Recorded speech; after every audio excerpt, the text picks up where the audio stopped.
அனைவருக்கும் என்னுடைய அன்பான மாலை வணக்கம். மிக பொறுமையாக 2 மணியிலிருந்து 3 மணி நேரமாக இங்கு அமர்ந்திருக்கக்கூடிய குழந்தை செல்வங்கள், பெற்றோர்கள்,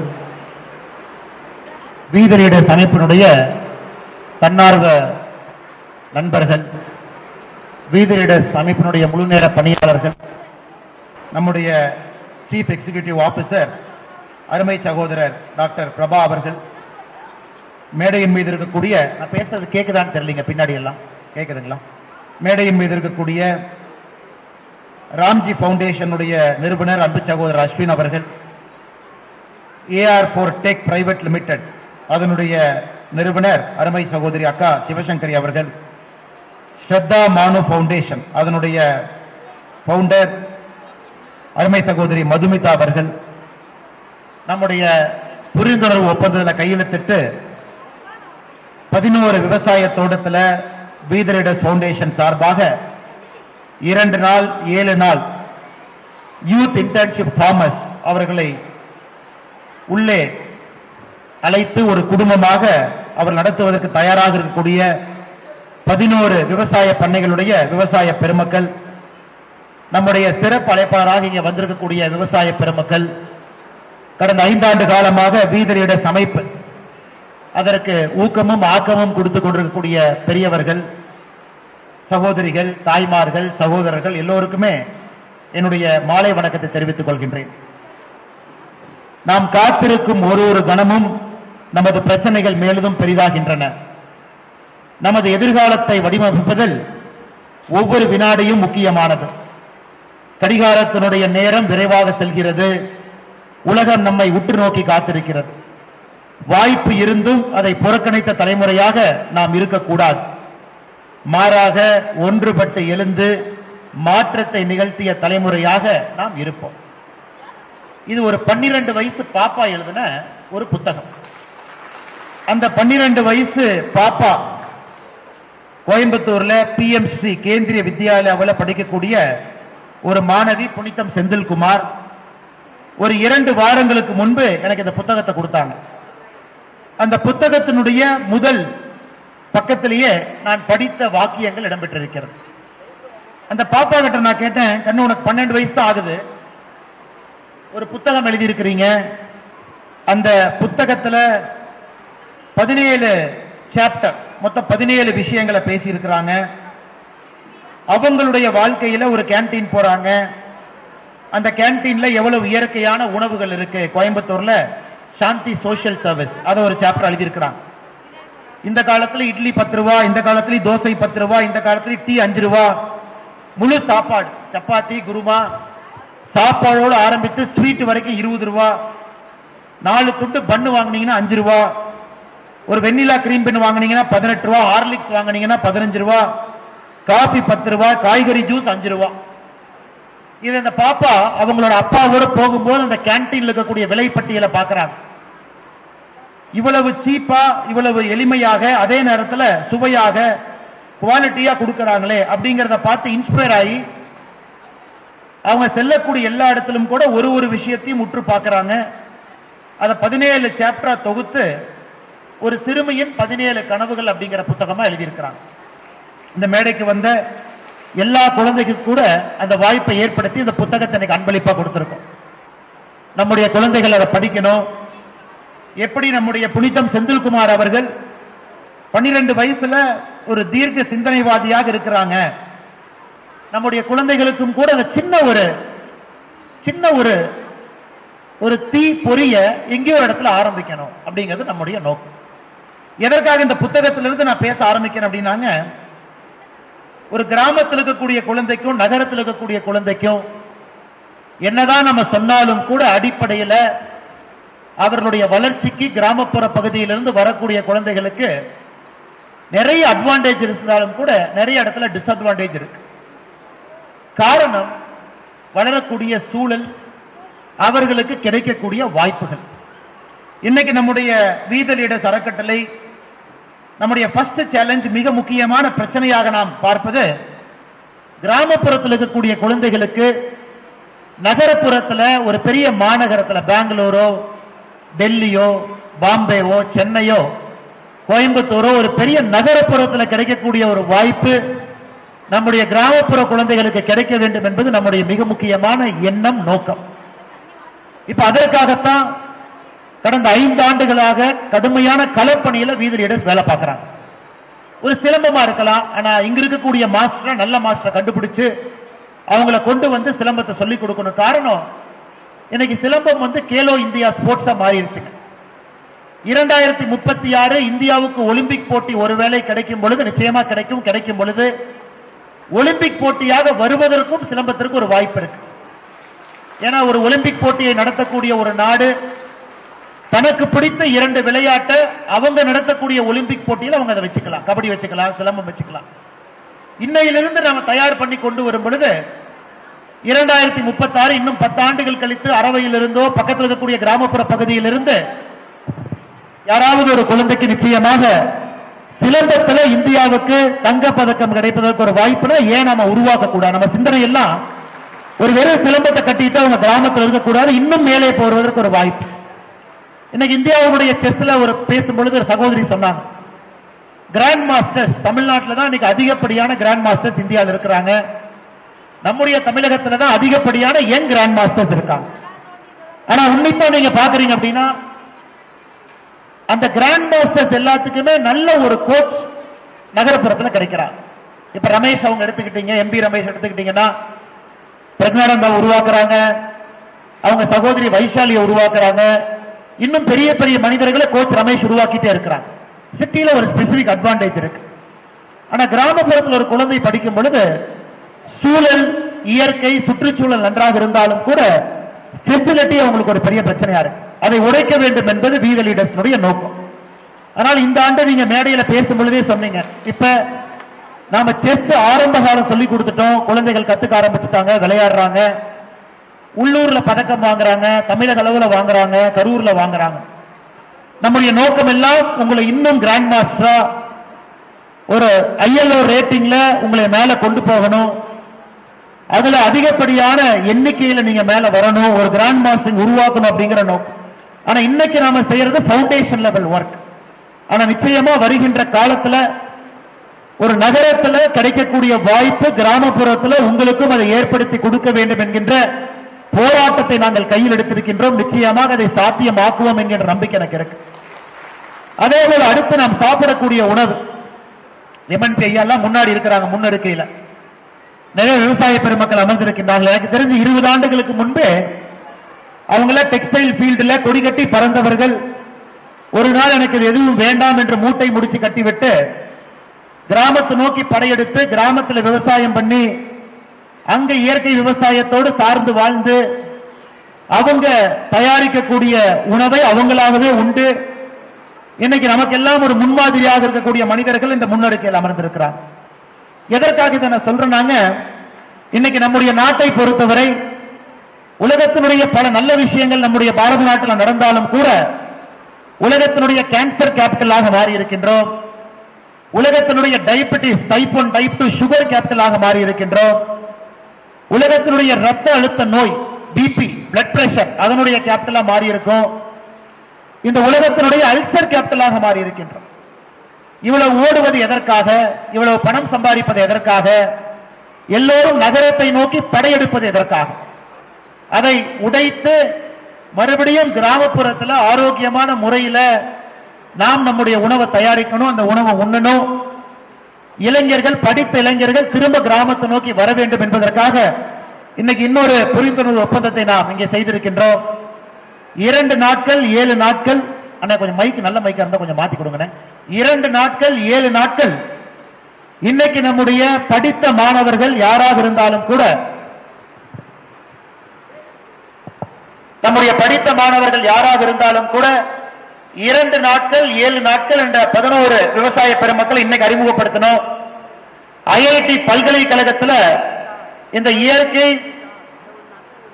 மனிதர்களை கொண்டு வந்து அவங்களை அறிமுகப்படுத்தி அவர்களோடு வீதி லீடர்ஸ் இணைந்து இந்த இன்டர்ன்ஷிப் ப்ரோக்ராம் 2 நாட்கள் 7 நாட்கள் நம்முடைய இளைஞர்கள் அவங்க பண்ணையில போய் தோட்டத்துல தங்கி அவங்க கிட்ட கத்துக்கிட்டு வந்து சின்ன அளவுல வீட்டினுடைய மொட்டை மாடியில 1/2 ஏக்கர்ல 1 ஏக்கர்ல 2 ஏக்கர்ல படிப்படியாக அவர்கள் அறம் சார்ந்த இயற்கை சார்ந்த ஒரு உணவுக்கு மாற வேண்டும் என்பதற்காக ஒரு முயற்சி. அதற்காக 11 விவசாய பெருமக்களை மேடைக்கு அழைத்து அவர்களோடு புரிந்துணர்வு ஒப்பந்தத்தை நாம் நடத்தியிருக்கின்றோம். அதே போல அருமை சொந்தங்களை இன்னைக்கு சாரதா பவுண்டேஷன் மேலே நம்முடைய 6 தாய்மார்கள் மேல வந்தாங்க. ஒருத்தர் கேட்ட நீங்க என்ன படிச்சிருக்கீங்க? நான் இன்ஜினியரிங் படிச்சிருக்கிறேன், எம்டெக் படிச்சிருக்கிறேன். இன்னொரு அம்மாட்ட கேட்ட என்ன படிச்சிருக்கீங்க? நான் 12வது படிச்சிருக்கேன் அப்படின்னா. இன்னைக்கு இவ்வளவு டேலண்ட் கிராமப்புற பகுதியில் இருக்குதுங்க. இவ்வளவு டேலண்ட் படித்த நம்முடைய பெண்கள் திருமணமாய் கிராமத்துக்கு வர்றாங்க, வீட்டோடு இருக்கின்றார்கள். அதை உடைக்க வேண்டும் என்பதற்காக இன்னைக்கு அவர்களோடு ஒரு புரிந்துணர்வு ஒப்பந்தம். ஒரு கிராமத்தில் அவர்களை கண்டுபிடித்து இவங்களோடு சேர்ந்து 3 மாத காலம் தினமும் 2 மணி நேரம் அவங்களுக்கு பயிற்சி கொடுத்து அவங்கள பிரைமரி கிளாஸ் 1வது 2வது 3வது 4வது 5வது 6வது 7வது 8வது பிரைமரி கிளாஸுக்கு அந்த கிராமத்தில் இருக்கக்கூடிய குழந்தைகளுக்கு அவர்களை டியூஷன் டீச்சராக மாற்ற வேண்டும் என்பதற்கான புரிந்துணர்வு ஒப்பந்தத்தையும் கூட இங்கே செய்திருக்கின்றோம். இன்னைக்கு ஆரம்பத்தில் 6 நம்முடைய தாய்மார்கள் சகோதரிகள் மேலே அவங்க இந்த பயிற்சி எடுக்க ஆரம்பிச்சுட்டாங்க. சில பேர் இப்பவே பாடமும் நடத்த ஆரம்பிச்சுட்டாங்க. அப்ப ஏற்கனவே அவங்க படிச்சிருக்கிறாங்க, அவங்களுக்கு ஃபண்டமெண்டல்ஸ் தெரியும். தினமும் 2 மணி நேரம் அவங்க பயிற்சி எடுக்கணும். 3 மாதம் காலம்னா 90 நாட்கள் அவர்கள் பயிற்சி எடுத்த பின்பு ஒரு பேசிக் மேத்தமேட்டிக்ஸ், பேசிக் பிசிக்ஸ், பேசிக் கெமிஸ்ட்ரி அந்த ஊர்ல கிராமப்புற குழந்தைகளுக்கு பவுண்டேஷன் லேர்னிங். அவங்க பள்ளிக்கூடத்தில் படித்து முடித்து விட்டு கிராமத்தில் வீட்டில் இருக்கும் பொழுது அக்கப்பக்கத்தில் இவர்கள் அவர்களை அழைத்து அவங்களுக்கு பேசிக் பவுண்டேஷனல் லிட்ரஸிய சரி பண்ணி கொடுக்கும் பொழுது எதற்காக நம்முடைய அன்பு சகோதரர் மேடையின் மீது திரு அஸ்வின் அவர்கள் போராடி கொண்டிருக்கின்றார்களோ அதை அடிப்படையில் சரி செய்ய வேண்டும் என்பதற்கான நோக்கம். அதனால் இந்த மேடையில் 3 நல்ல விஷயங்களை செய்து கொண்டிருக்கின்றோம். 3வது விஷயம், நம்முடைய சகோதரி அவங்க முதல் தலைமுறை பட்டதாரி. அவங்க இன்னைக்கு 2 வீலர் 4 வீலர் அதை இன்னைக்கு சோலார் பேட்டரி டெக்னாலஜி அதை பயன்படுத்தி ரெனியூவபிள் எனர்ஜியை நோக்கி அதை கொண்டு போகணும்னு நினைக்கிறாங்க. அவர்களோடு புரிந்துணர்வு ஒப்பந்தம். கிராமத்தில் இருக்கக்கூடிய எல்லோருக்கும் வாய்ப்பு கொடுத்து அவங்களையும் அதை மாற்றணும், அவங்களுக்கும் இந்த மெக்கானிக்ஸ் புரிய வைக்கணும். ஒரு கிராமத்தில் ஒரு சின்ன சின்ன கிராமத்திலும் கூட இந்த AR4 டெக் பிரைவேட் லிமிடெட் என்ன செய்யறாங்களோ அவருடைய தூதுவர்களாக யாராவது இருக்க வேண்டும் என்பதற்கான முயற்சி இன்னைக்கு சகோதரி சிவசங்கரி அவங்களும் மேடையின் மீது இருக்கிறாங்க. மிகுந்த மகிழ்ச்சி என்னன்னா இன்னைக்கு வீதியிட பொறுத்தவரை கிராமப்புறத்தில் ஒரு மாற்றம். அதற்காக இவ்வளவு முயற்சிகளை நாம் கையில் எடுத்து செய்து கொண்டிருக்கின்றோம். அது இயற்கை விவசாயமாக இருக்கட்டும், பவுண்டேஷன் லிட்ரஸி ஆரம்பத்தில் படிக்கக்கூடிய குழந்தைகளுடைய கல்வியை அது தரமா பிக்ஸ் பண்ணி மேல 10th 11th 12th அனுப்புறோம். ஆரம்பத்தில் விளையும் பயிர் முளையிலே தெரியும். எப்படி தெரியுங்க? அந்த பயிருக்கு சரியான விதை போடணும், சரியான தண்ணீர் கொடுக்கணும், சரியான உரத்தை போடும் பொழுது மட்டும்தான் அதுல இருந்து காய் வரும், கனி வரும். அந்த ஆரம்பத்தில் 1ஆம் வகுப்பிலிருந்து 8ஆம் வகுப்புக்குள்ள இதையெல்லாம் நம்ம சரி பண்ணிட்டோம் அப்படின்னா அவங்க 9, 10, 11, 12 அதன் பிறகு காலேஜ் போகும் பொழுது ப்ரொடக்டிவ் ஹியூமன் பீயிங்காக அவர்கள் மூலமாக இந்த சமுதாயத்திற்கு பயன்பெறக்கூடிய மனிதர்களாக அவர்கள் மாறுவார்கள் என்கின்ற பெரிய நம்பிக்கையோடு இதை கையில் எடுத்திருக்கின்றோம். அது மட்டும் இல்லாம கிராமப்புறத்தில் சிலம்பமாக இருக்கட்டும், பரதநாட்டியமாக இருக்கட்டும், அது செஸ்ஸாக இருக்கட்டும், இங்க இருக்கக்கூடிய குழந்தைகள் எல்லாம் இன்னைக்கு இதை நாம ஒரு சின்ன டேஸ்ட் கொடுக்கிறோம். எல்லாமே நம்ம சொல்லிக் கொடுக்கலீங்க. அந்த நாக்குல அந்த தேனுடைய ஒரு சொட்டை மட்டும்தான் நம்ம வைக்கிறோம். ஒரு சொட்டு தேன் அந்த குழந்தையினுடைய நாக்குல ஒரு சொட்டு தேன் படும் பொழுது அந்த தேனுடைய சுவை அவங்க மனசுல எப்பொழுதுமே இருக்கு. அந்த செஸ் போர்ட்ல அந்த முதல் காயினை நவுத்துறாங்க, ஒரு பேசிக் டெக்னிக்கை தெரிஞ்சுக்கிறாங்க, பரதநாட்டியத்திற்கான ஒரு பவுண்டேஷன் கிளாஸ் அட்டன் பண்றாங்க, சிலம்பத்தை கத்துக்கிறாங்க. இது அவங்களுடைய நாக்குல வைக்கக்கூடிய ஒரு தேனுக்கு சமம். அதன் பிறகு அவர்களாக தேட ஆரம்பிப்பாங்க. இன்னும் கத்துக்கணும், இன்னும் நாம பெரிய இடத்துக்கு போகணும், இன்னும் நிறைய காம்படிஷன்ல பார்ட்டிசிபேட் பண்ணணும், பெரிய பெரிய ஆட்களோடு போட்டி போடணும். அந்த எண்ணம் ஆட்டோமேட்டிக்கா உங்களுக்கு உருவாகும். அதையும் கூட நம்முடைய வீத லீடர்ஸினுடைய தன்னார்வ குழுவினுடைய நண்பர்கள் செய்கின்றார்கள். குறிப்பாக அரவக்குறிச்சியினுடைய நம்முடைய கோஆர்டினேட்டராக இருக்கக்கூடிய அருமை சகோதரர் பாஸ்கர் அவர்கள் இதை ஒரு பேஷனா, இது ஒரு பேஷன். நான் எத்தனையோ மனிதர்களை சந்திக்கின்றேன், ஆனா ஒரு விஷயத்தை முழு மனதோடு தன்னுடைய மனதோடு முழுமையாக அதை செய்யக்கூடிய மனிதர்கள் ரொம்ப குறைவு. அதுல பாஸ்கர் அவர்களும் அந்த மனிதர்களை ஒருவர். ஒரு வானம் பார்த்த பூமியில விவசாயத்தை நம்பி இருக்கக்கூடிய பகுதியில கடந்த 5 ஆண்டுகளாக முழுமையாக தன்னை அர்ப்பணித்து இந்த பணியை செய்து கொண்டிருக்கின்றார்கள். அவர்களுக்கு இந்த நேரத்தில் என்னுடைய நெஞ்சார்ந்த நன்றிகளை தெரிவித்துக் கொள்கின்றேன். அதே போல இன்னைக்கு இந்த ஸ்கில்லிங் ப்ராஜெக்ட் தலைவா ஸ்கில்லிங் குழந்தைகளுக்கு பவுண்டேஷன் லிட்டரசி பிக்ஸ் பண்ணணும், லீடர்ஷிப் குவாலிட்டியை கொடுக்கணும் அப்படின்னு அதற்காக போராடி கொண்டிருக்கக்கூடிய அருமை சகோதரர் பிரவீன் அவர்கள் நம்மோடு இருக்கின்றார்கள். பவானி பகுதியை சார்ந்தவங்க, கோயம்புத்தூர் நம்முடைய ஹெட் ஆபீஸ்ல இருக்கிறாங்க. பிரவீன் அவர்களுக்கும் இந்த நேரத்தில் என்னுடைய நெஞ்சார்ந்த நன்றிகளை தெரிவித்துக் கொள்கின்றேன். அதே போல டாக்டர் ஷாம் அவர் அடிப்படையில் ஒரு மருத்துவர், வேறு வேறு அமைப்பில் பணி செய்தவர். இன்னைக்கு முழு நேரமாக நம்முடைய வீதலீடு அமைப்பு ஆந்திரா மாநிலத்தை சார்ந்தவர். இன்னைக்கு நம்முடைய இயற்கை விவசாயம் அந்த டீமை ஹெட் பண்றாரு. அவரும் கோயம்புத்தூர் நம்முடைய ஹெட் ஆபீஸ் சார்ந்து இருக்கிறாங்க. இன்னைக்கு அருமை சகோதரர் டாக்டர் ஷாம் அவர்களுக்கும் கூட இந்த நேரத்தில் என்னுடைய நெஞ்சார்ந்த நன்றிகளை இந்த நேரத்தில் தெரிவித்துக் கொள்கின்றேன். அதே போல எத்தனையோ மனிதர்கள், எத்தனையோ வாலண்டியர்ஸ் இன்னைக்கு டிஷர்ட் போட்டு இருக்கிறாங்க. படித்தவர்கள், ஒரு வேலை பார்க்கிறாங்க, கார்பரேட்ல இருக்கிறாங்க, சொந்தமா ஒரு கம்பெனி நடத்துறாங்க. ஆனாலும் நேரம் கொடுத்து பரமத்தி வேலூராக இருக்கட்டும், ராசிபுரமாக இருக்கட்டும், அரவக்குறிச்சியாக இருக்கட்டும், கோயம்புத்தூராக இருக்கட்டும், நேரம் கொடுத்து அந்த சென்டரை ரன் பண்றாங்க. நேரம் கொடுத்து அந்த சென்டரை நல்ல மனிதர்களுக்கு அறிமுகப்படுத்துறாங்க. அதனால இந்த நேரத்தில் எல்லோருக்கும் பரமத்தி வேலூர், ராசிபுரம், அரவக்குறிச்சி, கோயம்புத்தூர் இந்த எல்லா பகுதியில் இருக்கக்கூடிய எல்லா நம்முடைய தாராபுரம், மூலனூர் பகுதியில் இருக்கக்கூடிய அன்பு சகோதரர் அவரும் இங்க இருக்கிறாங்க. எல்லோருக்கும் இந்த நேரத்தில் என்னுடைய நெஞ்சார்ந்த நன்றிகளை, வாழ்த்துக்களை தெரிவித்துக் கொள்கின்றேன். காரணம், நேரம் கொடுத்து இந்த அமைப்பை முன்னாடி எடுத்துட்டு போறாங்க. அடிப்படையில் இந்த அமைப்பை நாம் 5 ஆண்டுகளுக்கு முன்பு ஆரம்பிக்கும் பொழுது ஒரே ஒரு கேள்வி மட்டும்தான் கேட்டோம். ஒரு மனிதன், அந்த மனிதனுக்கு 2 நாள் முக்கியமான நாள். 2 நாள் என்னை பொறுத்தவரை முக்கியமான நாள். முதல் நாள் என்பது அந்த மனிதன் பிறந்த நாள். பிறந்த நாள் ரொம்ப முக்கியம். அந்த பூமிக்கு வந்திருக்கிறாங்க, ஒரு ஜென்மம் கிடைச்சிருக்கு, ஒரு உயிர் புதிதாக உருவாகி இருக்கிறது, முக்கியமான நாள். அதை விட என்னை பொறுத்தவரை அதை விட முக்கியமான நாள் எதுன்னு கேட்டீங்கன்னா, அந்த மனிதனுக்கு ஏன் பிறந்தோம் என்று தெரிந்த நாள், பிறந்த நாளை விட முக்கியமான நாள். இன்னைக்கு பல இடத்துல நான் பிறந்த நாள் கொண்டாடுறோம், கேக் வெட்டி கொண்டாடுறோம். என்னை பொறுத்தவரை இன்னும் கொஞ்ச நாள்ல பிறந்த நாள் கொண்டாடுறதை விட நாம் ஏன் பிறந்தோம் என்று தெரிந்த நாளை கொண்டாட ஆரம்பிக்கும் பொழுது அதற்கு இன்னும் மகத்துவம் கிடைக்கும். இன்னைக்கு வீதலீடு அமைப்பினுடைய முக்கியமான வேலை என்னன்னு கேட்டீங்கன்னா, ஏன் பிறந்தோம் என்பதை மனிதர்களுக்கு ஏதோ ஒரு இடத்துல ஒரு சின்ன தீப்பொறியாக நாம் அதை கொடுக்கணும் அப்படிங்கறத நம்முடைய நோக்கம். என்னுடைய வாழ்க்கை விவசாயத்துல சந்தோஷமா இருக்கா, சந்தோஷமா விவசாயம் பண்ணுங்க. இயற்கை விவசாயம் பண்ணணுமா, சந்தோஷமா பண்ணுங்க. இல்ல நான் 3 நேரம் செஸ் மட்டும் விளையாட்டா எடுக்கணுமா, சந்தோஷமா பண்ணுங்க. இல்ல நான் 3 நேரம் இந்த வேலையை செய்யணுமா, சந்தோஷமா பண்ணுங்க. ஏன்னா அடிப்படையில் ஒரு ஆத்ம திருப்தி, பரம திருப்தி. நம்ம திருப்திங்கிற வார்த்தையை சாதாரணமா பயன்படுத்துறோம். ஒரு லட்டு சாப்பிடுங்க, நல்ல சுவையா இருந்தா திருப்தி. நல்ல படம் பாருங்க, நல்ல சுவையா இருந்தா திருப்தி. ஒரு நல்ல இசையை கேளுங்க, அது சுவையா இருந்தா அது திருப்தி. அது எல்லாமே திருப்தி தான். அதை தாண்டி நாம் 2 வார்த்தையை பயன்படுத்துறோம். ஆத்ம திருப்தி, பரம திருப்தின்னு ஒரு வார்த்தையை பயன்படுத்துறோம். அது பாத்தீங்கன்னா அது நிலையான திருப்தி. லட்டு சாப்பிடும்போது மட்டும்தான் திருப்தி. லட்டு சாப்பிட்டு முடிச்சதுக்கு அப்புறம் அரை மணி நேரத்தில் அந்த திருப்தி போயிடும்.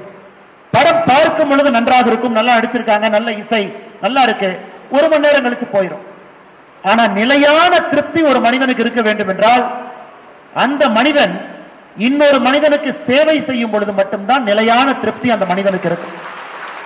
பணமும் கூட, ஒரு பொருளும் கூட, ஒரு சோசியல் டைட்டில், ஜாப் டைட்டில், இங்க இருக்கிற நம்ம எல்லோருக்குமே ஏதோ ஒரு டைட்டில் இருக்கு. எல்லாருக்கும் டைட்டில் இருக்கு. டாக்டர், இன்ஜினியர், மருத்துவர், ஆண்டர்பிரனர், எல்லோருக்கும் ஒரு போலீஸ் இன்ஸ்பெக்டர், சப் இன்ஸ்பெக்டர், விவசாயி, எல்லாருக்கும் டைட்டிலுங்க. எனக்கும் ஒரு டைட்டில் இருக்கு. ஆனா இது எல்லாமே திருப்தி மட்டும்தான். ஆனா எப்போ ஒரு மனிதன் என்னுடைய டேலண்ட், என்னுடைய ஸ்கில், எனக்கு ஆண்டவன் கொடுத்திருக்கக்கூடிய எல்லா விஷயத்தையும் இன்னொரு மனிதனுக்காக நான் பயன்படுத்துகின்றேன் என்கின்ற எண்ணம் வரும் பொழுது அது பரம திருப்தியாக மாறுகிறது. என்னுடைய ஆசை தொடர்ந்து வீதலீடர்ஸ் இருப்பது நிறைய மனிதர்களை பரம திருப்தி மனிதர்களாக மாற்றணும், எப்பொழுதுமே சந்தோஷமா இருக்கும். இன்னைக்கு ஐயா சொல்றாங்க, ஐஐடியில தமிழ்நாட்டை பொறுத்தவரை இன்னைக்கு நாம 13வது இடத்துல இருக்கும். கடந்த 5 ஆண்டுகளை நீங்க பாத்தீங்கன்னா 2022, 23, 24, 25 அந்த 4 ஆண்டுகளை முழுமையா பாத்தீங்கன்னா மொத்தமா தமிழ்நாட்டிலிருந்து ஐஐடிக்கு எவ்வளவு பேர் போயிருக்காங்கன்னா 2087 பேர். 4 ஆண்டுகள் முழுமையாக ஐஐடி 2087 பேர். ஆனா ராஜஸ்தானிலிருந்து 10,000 பேர், மகாராஷ்டிராவிலிருந்து 8,000 பேர், தெலுங்கானாவிலிருந்து 7,600 பேர், உத்தரப்பிரதேசிலிருந்து 7,300 பேர், ஆந்திராவிலிருந்து 7100 பேர், மத்திய பிரதேசிலிருந்து 3400 பேர், டெல்லியிலிருந்து 3200, ஹரியானாவிலிருந்து 2900, பீகாரிலிருந்து 2900, கர்நாடகாவில் 2800, வெஸ்ட் பெங்கால் 2400, குஜராத் 2400, தமிழ்நாடு 2087. எதற்காக நான் திரும்ப படிக்கிறேன்? அவர் பேசியிருக்காருங்க, 1 மணி நேரம் பேசினார். திரும்ப நான் ஏன் படிக்கிறேனாங்க, பணத்தை பொறுத்தவரை எப்பொழுதுமே அது பழைய பணத்தோடு சேராது. பணம் எப்பொழுதுமே புதிய பணத்தோடு மட்டும்தான் சேரும். அது பேசிக்ஸ் ஆஃப் மணிக்கு டிஃபைன் பண்ணுவாங்க. Money will always merge with new money, money will never go towards old மணிமா. இன்னும் 20 ஆண்டுகள் கழித்து இந்தியா எப்படி இருக்கும் என்பதற்கு இது ஒரு சான்று. இப்ப இருந்து 20 வருஷம் கழிச்சு இந்தியாவுடைய பொருளாதாரம் எப்படி இருக்கும், இந்தியாவுடைய மாநிலங்கள் எப்படி இருக்கும், ஒரு மாநிலமும் நம்பர் 1 நம்பர் 2. இன்னைக்கு இந்தியாவில் அதிகாரப்பூர்வமாக 2வது மாநிலமாக தமிழ்நாடு இருக்கு. எந்த குறியீடை பார்த்தாலும் கூட மகாராஷ்டிரா முதல் மாநிலம், தமிழ்நாடு 2வது மாநிலம். காரணம், கடந்த 50 ஆண்டுகளாக நம்முடைய கவனம் எல்லாம் காமராஜர் ஐயா காலத்திலிருந்து நிறைய மனிதர்களை படிக்க வைக்கணும். காமராஜர் ஐயாவுடைய 9 ஆண்டு காலம் 1954 1963 வரை 9 ஆண்டுகள்ல 18,000 பள்ளிக்கூடங்களை திறந்தார். 18,000 பள்ளிக்கூடம், 12,000 பூட்டி கிடந்த பள்ளிக்கூடத்தை திறந்தாரு. அந்த குலக்கல்வி வந்த பிறகு சில பள்ளிக்கூடம் பூட்டினாங்க, திறந்தாரு. 12,000 பூட்டப்பட்ட பள்ளிக்கூடங்களும் 6,000 புதிய பள்ளிக்கூடத்தை திறந்தாரு. 18,000 பள்ளிக்கூடம். அப்ப தமிழ்நாடு பொறுத்த வரைக்கும் என்ன ஆச்சுனாங்க, நிறைய பேர் படிக்கணும் நினைச்சாங்க. Quantity over quality. குவாலிட்டி முக்கியம் இல்ல, எல்லாரும் படிக்கணும். டிஓ மேடம் முன்னாடி இருக்காங்க. கிராமத்தில் இருக்கிறவங்க படிக்கணும், நகரத்தில் இருக்கிறவங்க படிக்கணும், 10வது மேல படிக்கணும், பெண்கள் படிக்கணும், குறைந்தபட்சம் ஒரு கல்லூரிக்கு போய் ஒரு டிகிரி வாங்கணும். இன்னைக்கு இந்தியாவை பொறுத்தவரை கடந்த 20 ஆண்டுகளாக குவான்டிட்டியிலிருந்து குவாலிட்டிக்கு மூவ் ஆயிட்டோம். எல்லா மாநிலத்திலும் எல்லாருமே படிக்கிறாங்க, ஆனா எங்க படிக்கிறாங்கிற கேள்வி இன்னைக்கு நம்ம முன்னாடி இருக்கு. Quality over quantity. ஐஐடியில படிக்கிறாங்களா, எய்ம்ஸ்ல படிக்கிறாங்களா, என்ஐடியில படிக்கிறாங்களா, ஐஐடியில படிக்கிறாங்களா, இந்தியாவில் இருக்கக்கூடிய டாப் பல்கலைக்கழகத்தில் அண்ணா யூனிவர்சிட்டியில படிக்கிறாங்களா? காரணம், நாம சொல்றோம் எல்லா பள்ளிக்கூடமும் சமம்ங்கிறோம், எல்லா கல்லூரியும் சமம்ங்கிறோம். ஆனா அடிப்படையில் சமம் கிடையாது. 90% பேட்டன்ட் எங்க ஃபைல் ஆகுதுன்னு பாத்தீங்கன்னா, இந்தியாவுடைய முதல் 100 பல்கலைக்கழகத்துல தான் 90% பேட்டன்ட் ஃபைல் ஆகுது. எங்க அதிகமா கம்பெனி ஆரம்பிக்கிறாங்க, இந்தியாவுடைய முதல் 100 பல்கலைக்கழகம். யார் அதிகமா வேலை வாய்ப்பு உருவாக்குறாங்க, இந்தியாவுடைய முதல் 100 பல்கலைக்கழகம். இன்னைக்கு நம்முடைய எண்ணம் எல்லாம் பெஸ்ட் காலேஜுக்கு நம்ம அனுப்ப முடியுமா அப்படிங்கறதா நம்முடைய எண்ணம். ஆனா இன்றைய அரசியல் அதை பிரதிபலிக்கல. இன்றைய அரசியல் அதை பத்தி பேசல. இன்றைய அரசியல் அதை பத்தி பேசினாவே தவறு நினைக்கிறாங்க. அதை வீத லீடர்ஸ்ல பேசணும்னு நினைக்கிறோம். நம்முடைய குழந்தைகளை மோட்டிவேட் பண்ணி, நீங்க ஐஐடி போகணும், உங்களால முடியும். நீங்க ஐஏஎம் போகணும், உங்களால முடியும். நீங்க என்ஐடி போகணும், உங்களால முடியும். ஐஏஎஸ் ஆகணும், உங்களால முடியும். அந்த கனவுகளை கொடுக்கணும். அது செய்யும் பொழுது என்ன ஆகுனாங்க, இவங்க எல்லாம் அந்த பெஸ்ட் இன்ஸ்டிடியூஷன் போகும் பொழுது நல்ல மனிதர்களை பார்க்கறாங்க, எக்ஸலன்ஸ் சேஸ் பண்றாங்க, திரும்ப அவங்க பெரிய ஆளுமைகளாக மாறுகின்றார்கள். அதனால்தான் மேலையில் இருக்கக்கூடிய திரு அஸ்வின் அவர்கள் பேசியது மிக மிக முக்கியம். என்ஐடியில கூட தமிழகத்தை பொறுத்தவரை 12வது இடத்துல இருக்கும். ஐஐஐடியை பொறுத்த வரைக்கும் தமிழகம் 8வது இடத்துல இருக்கு. இது எல்லாம் கூட நாம் முதல் படி மூலமாக கிராமப்புறத்தில் அந்த தாய்மார்களை தயார் பண்ணி பவுண்டேஷன் லிட்ரஸியை சரி பண்ணும் பொழுது குழந்தைகள் 8வது 9வது 10வது வரும் பொழுது நாலேஜபிளா, ஸ்கில்ஃபுல்லா, பேசிக் கான்செப்ட தெரிஞ்ச குழந்தைகளா நிச்சயமாக அந்த குழந்தைகள் அடுத்த கட்டம் வருவாங்க என்கின்ற நோக்கம். இதற்கு நீங்கள் எல்லாமே ஒத்துழைக்கணும். ஏன்னா நம்முடைய ஆரம்ப கட்ட கல்வி என்பது இன்னைக்கு கிரைசிஸ் மோட்ல இருக்கு. அதை சரி பண்ணணும், அதற்கு அதிக முக்கியத்துவம் கொடுக்கணும். கவர்மெண்ட் ஸ்கூல் டீச்சரையும் நம்ம எம்பவர் பண்ணணும். அது நம்முடைய வேலை கிடையாது, அரசினுடைய வேலை. அது அரசு பொறுப்புல வர்றவங்க கவனம் கொடுத்து ஆரம்ப கல்வியினுடைய ஆசிரியர்களுக்கு மரியாதை கொடுத்து அவர்களை எம்பவர் பண்ணி ஊக்கப்படுத்தி அவர்களை தயார் பண்ணது ஒரு பக்கம். நாம் இன்னைக்கு அரசல் இல்லை, நம்ம எல்லோருமே சாதாரண மனிதர்கள், சாதாரண விவசாயம் செய்யக்கூடியவர்கள், தொழில் செய்யக்கூடியவர்கள். நாம் நம்முடைய கையில் என்ன முடியுமோ அதை நாம செய்ய ஆரம்பிச்சிருக்கிறோம். அதையும் கூட இந்த நேரத்தில் உங்களுக்கு தெளிவுபடுத்த வேண்டும் என்பது என்னுடைய ஆசை. இந்த பூமி இத்தனை ஆண்டு காலமாக இருக்கு, முன்னோர்கள் வாழ்ந்துட்டாங்க. ஆனா நமக்கு பின்னாடி வரப்போற குழந்தைகள் எந்த உணவை உண்ண போறாங்கன்னு ஒரு நிமிஷம் நீங்க யோசிச்சு பாருங்க. அதற்காகத்தான் வி த லீடர்ஸ் இரண்டாவது முக்கியமான நோக்கம். நீங்க பள்ளிக்கூடத்தில் படிக்கிறீங்க, காலேஜில் படிக்கிறீங்க, யாராக இருந்தாலும் உங்கள்கிட்ட விவசாய தோட்டம் இல்ல, நீங்க சென்னையில படிக்கிறீங்க, விவசாயமே நீங்க பார்த்தது கிடையாது. ஒரு மாடு கொப்புல இருந்து பால் கறப்பாங்களா, காம்புல இருந்து பால் கறப்பாங்களா கூட உங்களுக்கு தெரியல, பரவாயில்ல. ஒரு மாட்டுக்கு 4 காம்பு இருக்கு, தெரியல கூட பரவாயில்ல. ஆனா வி த லீடர்ஸ் இன்னைக்கு உங்களுக்கு அந்த வாய்ப்பு உருவாக்கி கொடுக்குது. உங்களுடைய சம்மர் ஹாலிடே, ஹாஃப் இயர்லி லீவ்ல அப்பா அம்மாவுடைய அனுமதியோடு 2 நாட்கள் இன்டர்ன்ஷிப் ப்ரோக்ராம் வாங்க, 7 நாள் இன்டர்ன்ஷிப் ப்ரோக்ராம் வாங்க. இங்க இருக்கக்கூடிய விவசாய பெருமக்கள் முதல் இருக்கையில் இருக்காங்க, அவங்க தோட்டத்துக்கு நீங்க போங்க. அந்த வி த லீடர்ஸும் அவர்களும் இணைந்து அந்த தோட்டத்தில் அவங்க தங்க முடியுமா, தங்குவதற்கு வசதி இருக்கா, அந்த தோட்டத்தில் பத்திரமா இருக்கா அவங்க தங்கறதுக்கு, பெண் குழந்தைகள் வர்றாங்க, பெண்கள் வர்றாங்க, அவர்களுக்கு பாதுகாப்பு இருக்கான்னு நம்முடைய அமைப்பை சார்ந்தவர்கள் ஒரு தோட்டத்துக்கும் போய் அவங்ககிட்ட பேசி அவங்களுடைய அனுமதியை வாங்கி அதை சர்டிஃபை பண்ணி இன்னைக்கு நாம லீடு ஃபார்மர்ஸ் அப்படிங்கிற கான்செப்ட் அறிமுகப்படுத்தி இருக்கோம். கிட்டத்தட்ட 800க்கும் மேற்பட்ட இளைஞர்கள் பதிவு செஞ்சிருக்கிறாங்க. அவர்களுக்கான ட்ரைனிங் நாம் ஆரம்பிச்சிருக்கோம். அந்த குழந்தை முதலாக வந்து கை மண்ணப்படணும், மண்புழு எடுத்து கையில வைக்கணும், மண்புழு கடிக்காது கொத்தாது, மண்புழு பாய்சன் கிடையாதுன்னு அந்த குழந்தைக்கு சொல்லிக் கொடுக்கணும். ஒரு மாடு இன்னைக்கு சிட்டியில போய் பாத்தீங்கன்னா மாடு சாணம் போடுதுன்னு சொல்றது இல்லைங்க, மாடு ஷிட் அடிக்குதுன்னு சொல்றாங்க. மாடு ஷிட் அடிக்குதுங்கிறாங்க சிட்டியில, சாணம் என்கின்ற வார்த்தையை பயன்படுத்தல. அவர்கள் அதை பார்க்கணும், மாடு சாணம் போடுதுங்கிற வார்த்தையை அந்த குழந்தை சொல்ல வைக்கணும். ஒரு பெரிய உயரிய நோக்கோடு ஐஐடி மெட்ராஸ் பல்கலைக்கழகத்தோடு இணைந்து இந்த ப்ரோக்ராமை நம்ம லான்ச் பண்ணி இன்னைக்கு நம்முடைய பெரியவர்கள் அவர்கள் தயவோடு இதை முன்னாடி கொண்டு போயிருக்கோம்.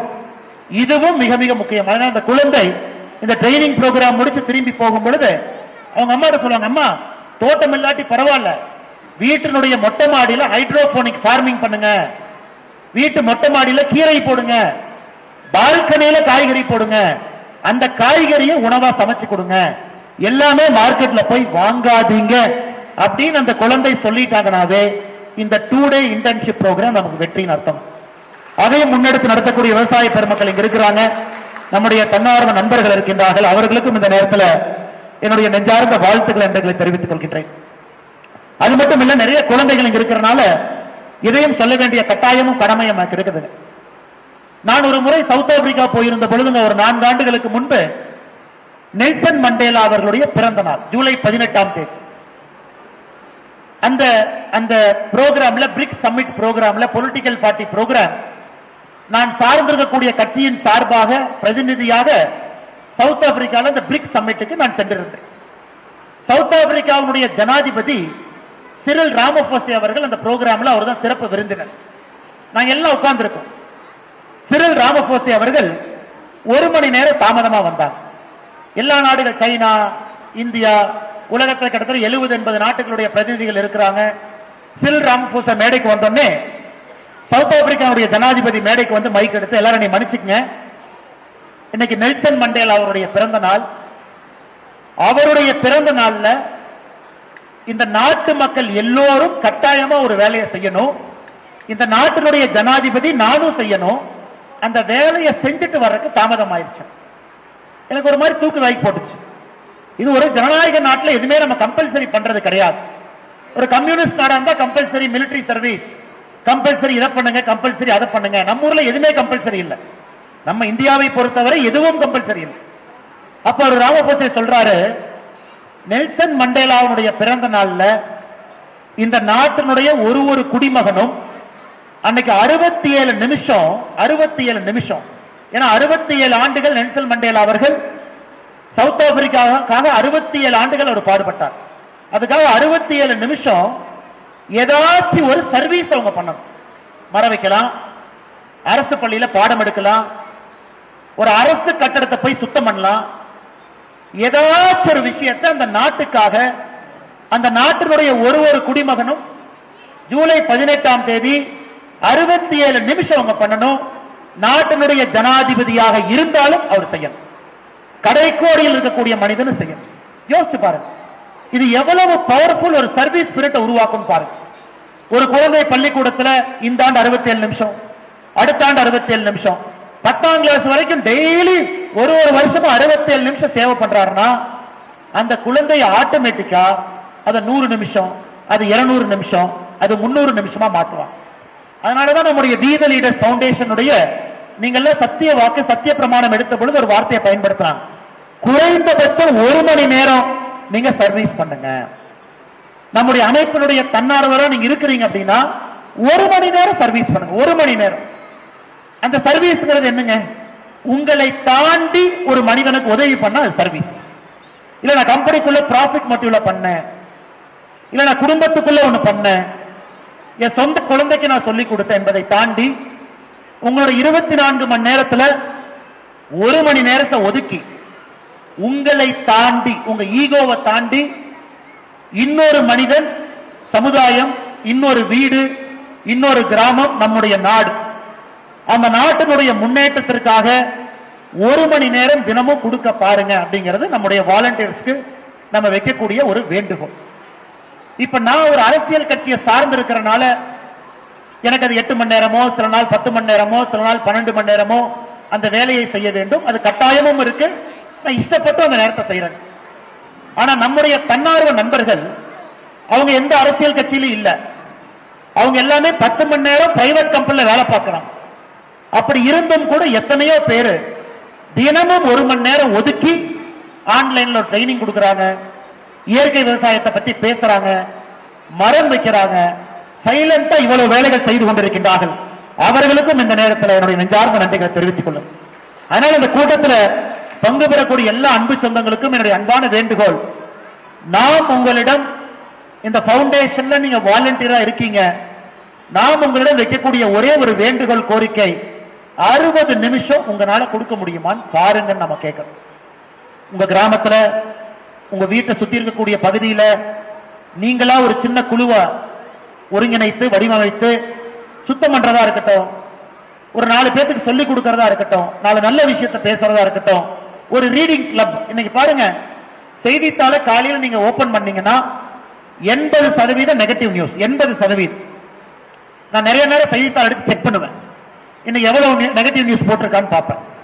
அதுவும் குறிப்பாக நம்முடைய பிராந்திய உள்ளூர் செய்தித்தாள் எடுத்து படிச்சீங்கன்னா ஒரு ரேப், ஒரு கொலைய சினிமா படம் மாதிரி எழுதுறாங்க. சினிமா படம் மாதிரி எழுதுறாங்க. இவர் வந்தார், அவர் பார்த்தார், அவர் சென்றார், இது நடந்தது அப்படின்னு சினிமா படம் மாதிரி. அப்ப நானே நினைச்சுக்குவேன், ஒரு குழந்தையோ ஒரு தாயோ ஒரு வீட்டுல இந்த செய்தித்தாளை எடுத்து படிக்கிறாங்கன்னா அவங்களுக்கு என்ன பாசிட்டிவ் மெசேஜ். 2026க்கான பத்மா விருது ஒரு 2 மணி நேரத்துக்கு முன்னாடி மத்திய அரசு அறிவிச்சிருக்கிறாங்க. இன்னைக்கு இந்த ஆண்டுக்கான பத்மா விருது நான் செல்போன்ல வரும்போது அந்த பேர பத்மா விருது ஒரு 2 மணி நேரத்துக்கு முன்னாடி மத்திய அரசு அறிவிச்சிருக்கிறாங்க. இன்னைக்கு இந்த ஆண்டுக்கான பத்மா விருது நான் செல்போன்ல வரும்போது அந்த பேரை பார்த்துக்கிட்டே வந்தேன். எனக்கே சத்தியமா அது 50% பேர் தெரியாதுங்க. நான் அரசியல் இருக்கேன், பல ஊருக்கு சுத்துறேன், பல மனிதர்களை பார்க்கிறேன். எனக்கே அது 50% யாருமே தெரியாது. கூகுள் பண்ணி யார் அவங்க, இந்த சூப்பர் அருமை அவங்களுக்கு கொடுத்திருக்காங்க, ரொம்ப சந்தோஷம். நான் கூகுள் பண்ணி பார்க்கிறேன். அதே போல உங்களுக்கும் இன்னைக்கு இவர்களை ஒரு பத்மா விருது மூலமாகத்தான் நாம் அறிமுகப்படுத்த வேண்டும் என்கின்ற அவசியம் இல்ல.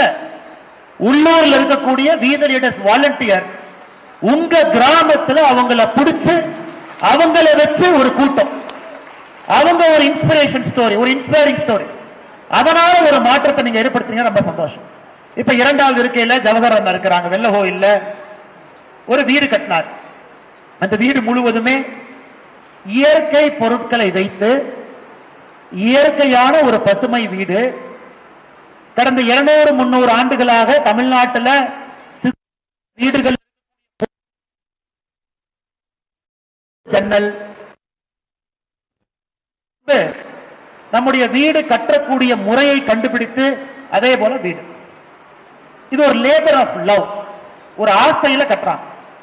இதுல ஆச்சரியம் என்னன்னா, யாரெல்லாம் போறாங்களோ எல்லாத்தையும் கூப்பிடுவார். பாருங்க அண்ணே, பாருங்க வீட்டை பாருங்க, அண்ணே வாங்க வீட்டை பாருங்க. இது ஜவஹர் ஏதோ மார்க்கெட்டிங்கோ அட்வர்டைசிங்கோ பண்ணல. இல்ல, ஒரு பெரிய வீடை கட்டிட்டாரு, எல்லாத்தையும் கூப்பிட்டு வீட்டை கட்டிக்க. ஒரு வீடுன்னு அடிப்படையில் ஒரு பிரைவசி வேணும். நம்ம வீட்டுக்கு எல்லாம் யாரு வந்தாலும் எங்க கூட்டு போவார், கிச்சனுக்கு கூட்டு போவார், பாத்ரூம் கூட்டு போவாரு, பெட்ரூம் கூட்டு போவாரு. இப்படி கட்டினே, இது காரைக்குடியில இருந்து எடுத்து வந்தனே, இது கள்ளக்குறிச்சி நேம்பார். எனக்கு ஆச்சரியம் என்னன்னா, இந்த மனிதர்கள் அதையெல்லாம் தாண்டி இதை ஏன் காட்டுறாங்கன்னா, இந்த வீடு மாதிரி நீங்களும் ஏதாச்சும் கட்டும் பொழுது இயற்கையை சார்ந்து கட்ட பாருங்க. எந்த உயிரினத்தையும் கொல்லாம ஒரு சிமெண்ட் நீங்க எடுக்கிறீங்க, அவ்வளவு பொருட்களை அழித்தெடுக்கிறீங்கன்னா எவ்வளவு சுற்றுச்சூழல் மாசு அதை ஏற்படுத்த பண்ணாதீங்க, வேற மாதிரி போங்க. ஒரு முயற்சி. அதனால நிறைய பேர் இங்க இருக்கிறவங்க பர்சனலா நான் பேசிட்டே போலாம். வள்ளுவர் காலேஜ் ஐயா இருக்கிறாங்க. முதல் நாள் இந்த வீதலிட அமைப்பு ஆரம்பிச்சதே ஐயாவுடைய கல்லூரி. ஒரு ஹோட்டல் நடத்துறார், ஹோட்டலுக்கு பிறகு ஹோட்டல் நடத்துறார். எங்கனே ஹோட்டல்ல பாரே இல்ல அப்படின்னு. நம்ம ஹோட்டல்ல பார் இல்லைங்க, இது வெஜிடேரியன் ஹோட்டல் அப்படின்னு. நான் கேட்டேன், எப்படி லாபம் சம்பாதிப்பீங்க? பார் இருந்தா தான் லாபம் அப்படிங்கிற கான்செப்ட்ல ஒரு மனிதன் தான் நடத்தக்கூடிய உணவு கூடத்தையும் கூட அதுல தப்பான ஒரு விஷயத்தை நம்ம செஞ்சிடக்கூடாது. தப்பான மனிதர்கள் அந்த ஃபேமிலியோட வரும் பொழுது ஒரு தாய்மார முகம் சுழித்து விடக்கூடாது என்பதற்காக நடத்தக்கூடிய ஹோட்டல்ல பார் கிடையாது.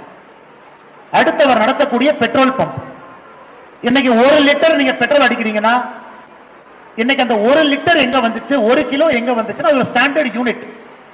இன்னைக்கு நீங்க போனீங்கன்னா அது இங்கிலாந்துல இருக்கு. அந்த ஸ்டாண்டர்ட் யூனிட் மெஷர்மெண்ட் ஒரு இன்ஸ்ட்ருமெண்ட் வச்சிருக்காங்க, ஒரு அயன் வச்சிருக்காங்க. அதுதான் அந்த மெட்ரிக் வெயிட். அதை நம்ம எல்லாம் ஃபாலோ பண்றோம். ஆனா இன்னைக்கு அவருடைய பெட்ரோல் பம்புக்கு போய் 1 லிட்டர் பெட்ரோல் பாட்டில் வாங்கினீங்கன்னா நம்ம ஊருக்கான ஸ்டாண்டர்ட் யூனிட்டா அவ்வளவு கிளீனா ஒரு பெட்ரோல் பம்ப் நடத்துறாரு. அறம் சார்ந்த ஒரு கல்லூரி நடத்துறாரு. பேரே வள்ளுவர் கல்லூரி. கட்டாயமா எல்லாம் படிக்கணும், கட்டாயமா அந்த அறம் சார்ந்த வாழ்க்கையை வாரம்.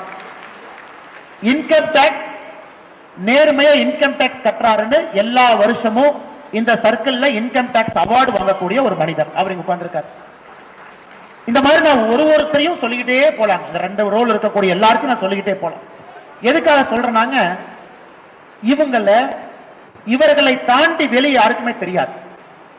அவங்க தெரிஞ்சுக்கணுங்கிறதுக்காக இந்த வேலையை அவங்க செய்யல.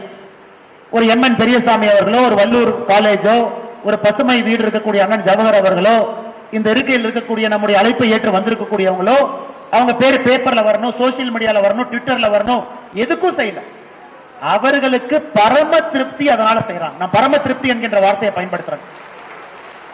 கண்டினியூடு ஹாப்பினஸ், சந்தோஷமா நான் இருக்கேன். அதனால் அவர்களை உலகத்திற்கு அறிமுகப்படுத்த வேண்டிய பொறுப்பு நமக்கு இருக்கு.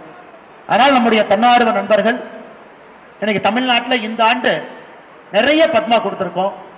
அதை நம்ம ஊர்ல ஒரு பாராட்டு விழா வைத்து வீத லீடர்ஸ் அடுத்த ஒரு நோக்கம் அவர்கள் அறிமுகப்படுத்தணும், கிராமத்தில் நல்லவர்கள் அறிமுகப்படுத்தணும். ஏன்னாங்க அதை பார்த்து யாரோ ஒருத்தர் மாறுவாங்க. 1 person will change. ஒருத்தர் மாறுவாங்க. அந்த ஒரு மனிதன் மாறும் பொழுது வீடு மாறும். அந்த வீடு மாறும் பொழுது அந்த கிராமம் மாறும். கிராமம் மாறும் பொழுது சமுதாயம் மாறும். சமுதாயம் மாறும் பொழுது நாடு மாறும். அதனால இந்த சேஞ்சுங்கிறது லாங் ப்ராசஸ். ஒரு கையெழுத்துல யாருனாலையும் மாற்றத்தை கொண்டு வர முடியாது. 2000 வருஷமா ஜனநாயகம் இருக்கு. இன்னைக்கு எல்லா கட்சி ஆரம்பிச்சவங்க பேசுறவங்க எல்லாம் என்ன சொல்லுவாங்கன்னா, முதல் நாள் கையெழுத்து போட்டு வறுமையை ஒழிப்பேன், 2வது நாள் கையெழுத்து போட்டு பெண்ணினத்தை காப்பேன், 3வது நாள் கையெழுத்து போட்டு விவசாயம் செழிக்கும், 4வது நாள் கையெழுத்து போட்டு தமிழகம் உயரும். அதெல்லாம் யாருனாலையும் பண்ண முடியாது.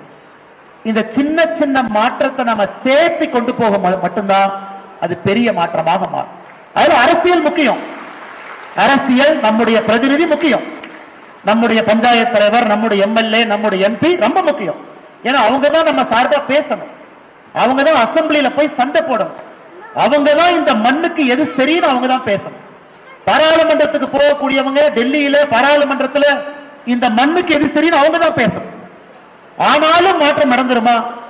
காமராஜரையா 9 ஆண்டுகள் இருந்திருக்கிறான், மிகப்பெரிய ஆளுமை. அதனால நாங்க திரும்ப திரும்ப கேட்கறது, எல்லாமே பாலிடிக்ஸ் பார்க்காம உள்ளூர் மாற்றம், சிறு சிறு மாற்றம், ஒரு தனி மனித மாற்றம்னு நம்ம யோசிக்கணும்.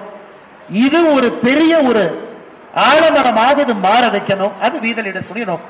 அதனாலதான் நம்ம லீட் த சேஞ்ச் சொல்றோம். வீத லீடர்ஸ் மாற்றம், அதுல நீங்க லீட் த சேஞ்ச். நீங்க முன்னாடி இருந்து மாறுங்க, எல்லோரும் உங்களை பார்த்து மாறுவாங்க. வருகின்ற காலத்தில் ஒரு பெரிய புரட்சியாக அது மாறும் என்பது. ஆனால் ஒரு ஆண்டும் வீத லீடர்ஸை பொறுத்தவரை ஒரு படி மேல வைக்கிறோம். இன்னும் யானையை போல அது சின்ன படியாக இருந்தாலும் கூட ஸ்ட்ராங்கா வைக்கிறோம். அதை சரி பண்ணிட்டு அடுத்த படி வைக்கிறோம். வேகமாக ஓட வேண்டும் என்று வீதி லீடர்ஸ் நினைக்கவில்லை. யானையை போல் அடிமேல் அடி வைத்து அந்த வைக்கக்கூடிய படியை சரியா வச்சு அந்த மாற்றத்தை எடுத்துட்டு அடுத்த மாற்றத்திற்கு போக வேண்டும் என்று நினைக்கின்றோம். அதற்கு உறுதுணையாக இருக்கக்கூடிய டாக்டர் பிரபா அவர்கள் நிறைய படிச்சவங்க, எம்பிபிஎஸ், அதன் பிறகு பட்டப்படிப்பு எம்பிபிஎஸ் மேல படிச்சவங்க.